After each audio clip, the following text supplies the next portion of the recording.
Chapter 3 Lost in the Art. 20 minutes later, let me get going here. There we go. 20 minutes later, Petra opened her notebook on the desk in her bedroom. Letters. Think about letters. The 5:38 southbound train went by Petra's window exactly 3 seconds before it passed Calder's. In between, it shot by the Castiglionis and then the Bixbys. Petra had once calculated that it passed a house per second on Harper Avenue. She liked the trains.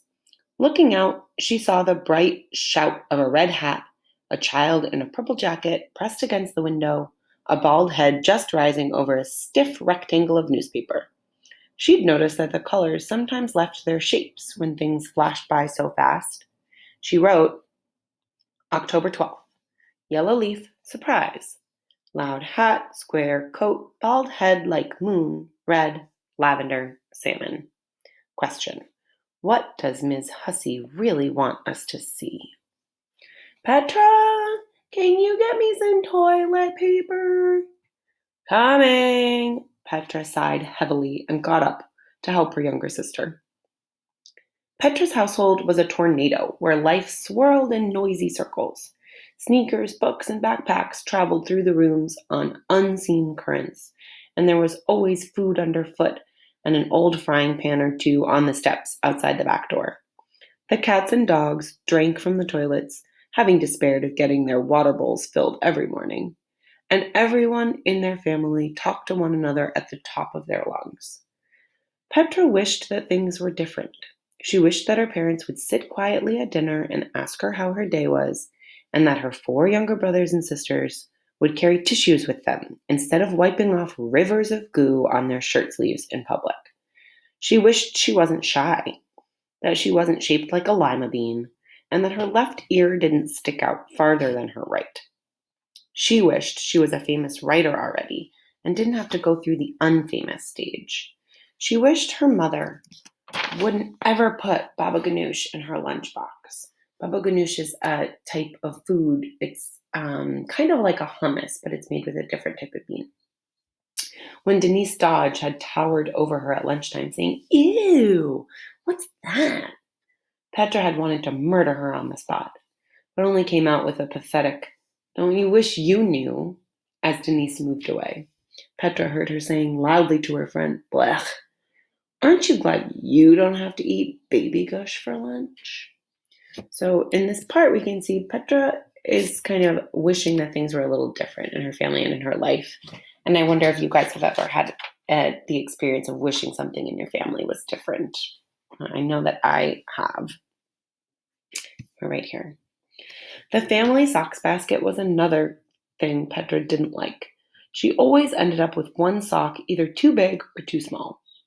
Since no one wanted to sort all the clean socks that went onto 14 feet every morning, the socks went straight from the dryer into a gigantic hand-woven basket, and it was every person for themselves. Each fall, Petra's mom bought the same color socks for all 7 of them, so that, in theory, there was always a size that fit. But reality in the Andali family was never that tidy. Like many kids in Hyde Park, Petra was a club sandwich of cultures. Her father, Frank Andali, had relatives from North Africa and Northern Europe, and her mother, Norma Andali, was from the Middle East. Petra didn't think much about what racial category she belonged to. Her family had let go of that way of looking at things a long time ago. So when she says that she was a club sandwich of cultures, club sandwiches is a type of sandwich that has a lot of different ingredients. So she's saying there's a lot of different races and ethnicities and cultures that are in her background. And so she doesn't really identify with one. She did know that for many generations on her mother's side, every first child who was a girl had been named Petra. She also knew that Petra was the name of an ancient stone city in Jordan. Jordan is a place in the Middle East. The name of a sophisticated and graceful city that had risen out of the desert more than 2,000 years ago. 3/4 of its ruins were still covered with shifting sand. She liked the thought that she was named after a mysterious place of buried secrets. The last first daughter had been her grandmother, who lived in Istanbul now. Istanbul is a city in Turkey. And we actually had heard of Istanbul one other time earlier in the book. So see if you can scan back and remember where that was. When she had visited Chicago a couple of years ago, she had told Petra that all of her namesakes had grown up to be very beautiful and very lucky. The younger Petra had looked doubtfully at her grandmother, who just looked whiskery and wispy, and who seemed to spend all day losing everything she needed, like her slippers or her black eyeliner or even the bathroom. That doesn't sound very glamorous or lucky. Glamour might have been easier in the past. Petra was sure that every Petra before her hadn't had to put up with thick glasses with blue and purple speckled frames. And every Petra before her probably hadn't had to worry about what she was going to step on first thing in the morning. Dried cranberry juice or a plastic dragon or something coughed up by the dog. On her way to get toilet paper, Petra stepped heavily on a headless soldier. Served her right for being so nosy about Miss Hussey. Then Petra heard her parents arguing downstairs. But everyone has something to hide, her dad was saying angrily. He was a physicist at the university, and Petra knew he'd been worried about his job. She heard her mom say something in an important tone, and then the words letter and forgotten, and the quick, harsh sounds of tearing paper. What could this be about? Her parents hardly ever disagreed. A forgotten letter? She wouldn't bring a family secret to school, but she had to look. When she crept downstairs later, however, the garbage was empty. So we wonder what her parents were arguing about. Calder was in a bad mood. The letter assignment felt too hard. Have you guys ever felt like that? Like an assignment you got was too hard? How could he ever write Ms. Hussey an unforgettable letter? And where was he going to find a stupendous letter now that Grandma Ranjana was gone? Good letters were no longer written. He was sure of it. Calder's dad, Walter Pillay, was slicing eggplant in the kitchen. As he stacked the pale slices neatly next to the frying pan, he looked over at his son. Calder was sketching a fierce column of 5-piece pentomino squares down the margin of his notebook. Anything wrong? Asked his dad. Calder opened his mouth when the 5:38 train went by, rattling the windows, making the floorboards bounce, and filling the kitchen with the whoosh, whoosh of passing steel. So the 5:38 train, that's exactly the same train that Petra just heard go by. So we're seeing these two characters at the exact same time in their houses. And we're right here. As Calder mouthed, "Nope," his dad grinned at him and mouthed back, "Good." Calder, like Petra, was a hybrid kid. Hybrid means made of more than one thing. His dad was from India, and he had a calm way of speaking that made everything sound important. His job had to do with planning gardens for cities. Every year he brought home a new batch of plants to try out in the yard. By August, the front walk had vanished beneath a tangle of green. This year, a trumpet vine leaned eagerly against a cool lily. Pointy leaves fought to see who could take over the steps. Purples and blood reds argued loudly with each other. It was a good yard for hiding things. Calder's mom, Yvette Pillay, had short hair the color of an apricot and a jingly laugh that made other people laugh, even when they didn't know why. She was Canadian and taught math at the university. Calder had never seen either one of them look amazed when they opened the mail. He was suddenly tired of the whole idea. He didn't think he wanted to hear about letters. If he asked his mom and dad, they'd probably tell him too much. That was the problem with being an only child. Your parents were always paying attention to you. He envied kids whose families forgot about them once in a while. Oh, sorry, I missed that page, but here we are. So pause here for a second and just think. We know a little bit now about two of our main characters, Calder and Petra. Think what's the same about the two of them and what's different about the two of them. Send me a message if you have a couple of ideas. Okay, we'll start here. Walking down the block the next morning, Calder stirred the pentominoes in his pocket. He pulled out the P. Funny, Petra was walking ahead of him. He was beginning to think he had been kind of lame yesterday, following her and then ruining her adventure. So remember, he was following her at Powell's, which is the bookstore. He ducked into a driveway and crept through a number of backyards, under a lilac bush, around an old boat, then over 2 fences. The only way out was a raspberry patch. He dove in, yelped with pain, and burst out on the sidewalk just ahead of Petra. Sheesh, you scared me. Sorry, he said, pretending to be surprised. You scared me too. Petra did not look pleased. What were you doing? Oh, Tommy and I always used to go to school this way. Feeling a stinging on his cheek, Calder wiped off some blood. Right. This conversation wasn't going the way he'd planned. They walked in silence for several minutes. Heard anything from Tommy? Petra asked finally, though she'd hardly said a word to Tommy Segovia in her life. Not much. Calder groped madly for something to say, but everything he thought of sounded stupid. He was going to tell Petra that all the kids in Tommy's new neighborhood had crew cuts, but that was pretty nothing. A crew cut is a type of haircut that's really close to your head. His pentominoes were making a loud clacking sound. Hey, what do you think about Miss Hussey?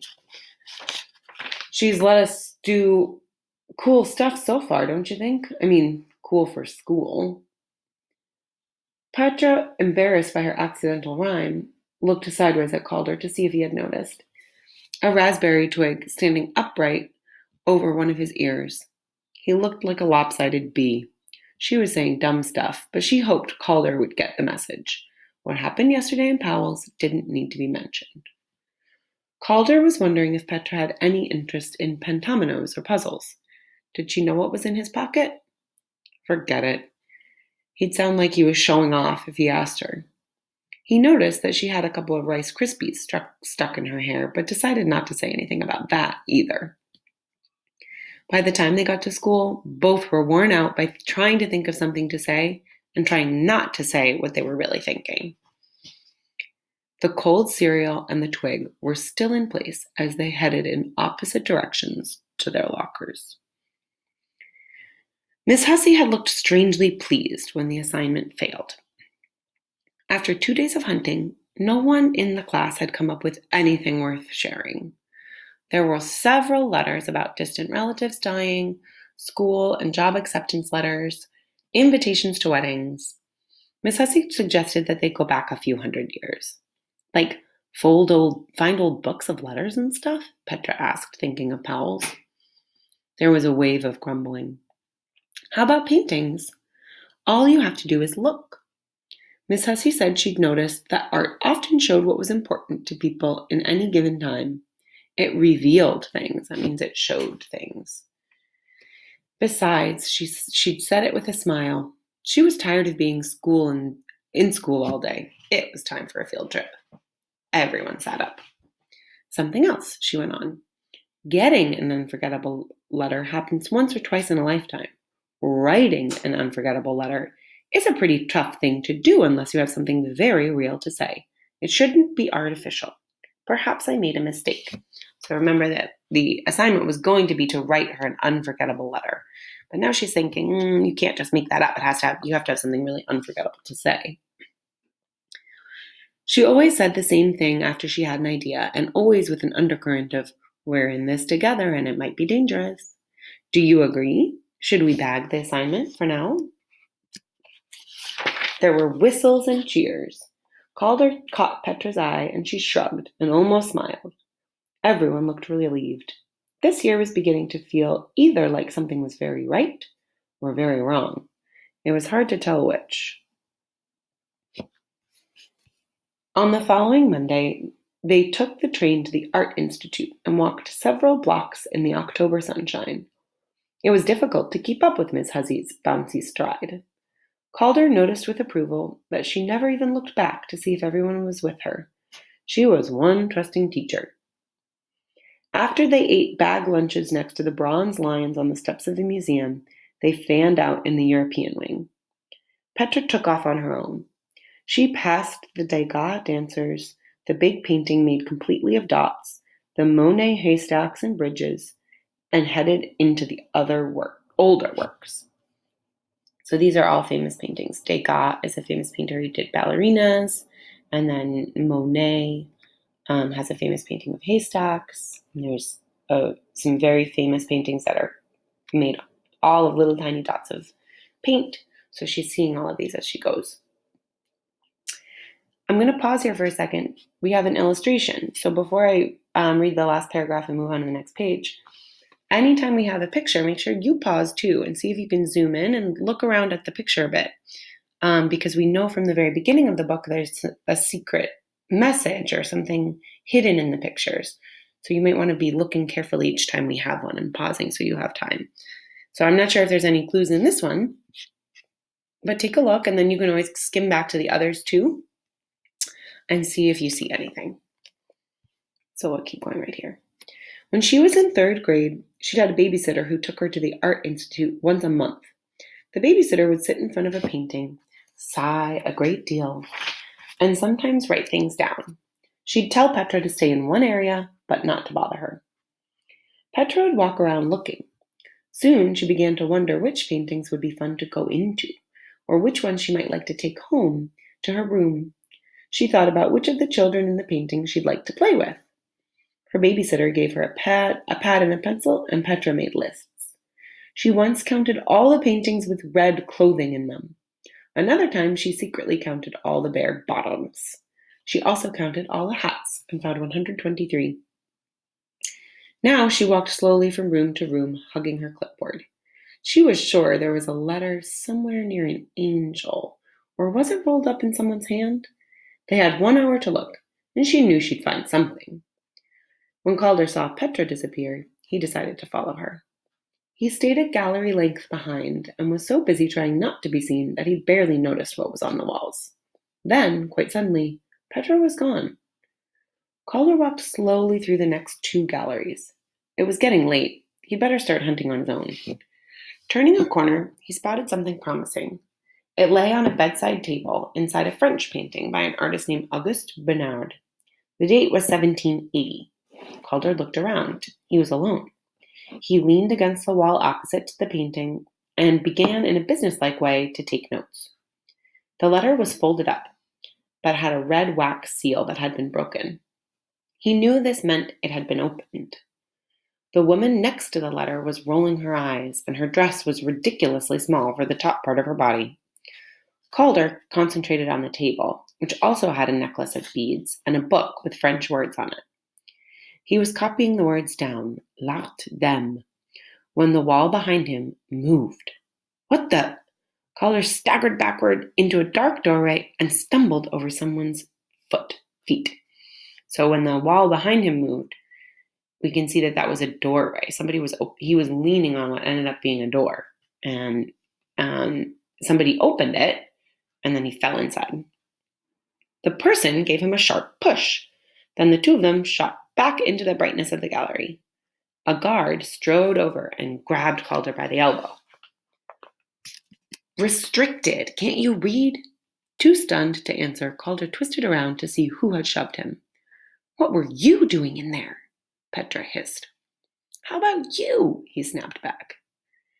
The guard, a pink and gray sausage of a man, crossed his arms. Storage room. No public allowed. Where's your school group anyway? Calder and Petra walked in silence on either side of the sausage to where Miss Hussey was talking with a group of their classmates. Here's where she turns into a regular teacher, Calder whispered behind the guard's back. So I think he means that she's been really relaxed and kind of everybody's been saying she's kind of cool and she lets them do lots of cool things. And now he thinks that they're going to get into trouble. And that's what regular teachers would do, would be to yell at them. Petra glanced his way with a twinkle and a quick flash of, well, we'll see, won't we? You in charge? Found these two in a storage room. Miss Hussey looked surprised, but not shocked. The kids standing around her tittered. Petra and Calder looked grim. Thank you, Miss Hussey said to the sausage, making it clear that the conversation was over. When the guard was out of earshot, Miss Hussey smiled warmly at Calder and Petra, looking first at one and then the other. Good thinking. Find anything? So did she react the way that Calder thought? I don't think so. When Denise changed seats on the train, so we remember Denise. Denise was the girl who was mean to Petra about her lunch. A scrap of paper floated into Petra's lap. Calder and Petra lost in the art. First a kiss and then a fart. Petra brushed it onto the floor, hoping Calder hadn't seen it. Why did kids have to be so stupid sometimes? So I think we are starting to know a little bit about the character Denise. She does not seem to be very nice. By the time everyone got off at 57th Street, it was too late to go back to school. Miss Hussey waved goodbye, and Calder and Petra started awkwardly down Harper Avenue. See you, Petra muttered over her shoulder as she hurried ahead and zoomed up her porch steps. Petra? What? Petra turned around. What were you doing in there? Just looking. Most museums have too much stuff to have it all of it hanging. So if it's not hanging, it's got to be stuck in the closet. Yeah, I guess Miss Hussey would have thought that was cool, finding a letter that was off limits, Calder said. That's not very nice. You don't like her? Calder began stirring his pentominoes around in his pocket. I do. Petra looked curiously at him. You're jealous of me. I am not. Admit it, Petra grinned. Well, just about your storeroom idea. Petra's face closed. Of course. Then she was gone. What had just happened? Calder pulled out one of his pentominoes and tossed it up in the air. I for idea, he said aloud. Or was it I for idiot? So that is where we will stop.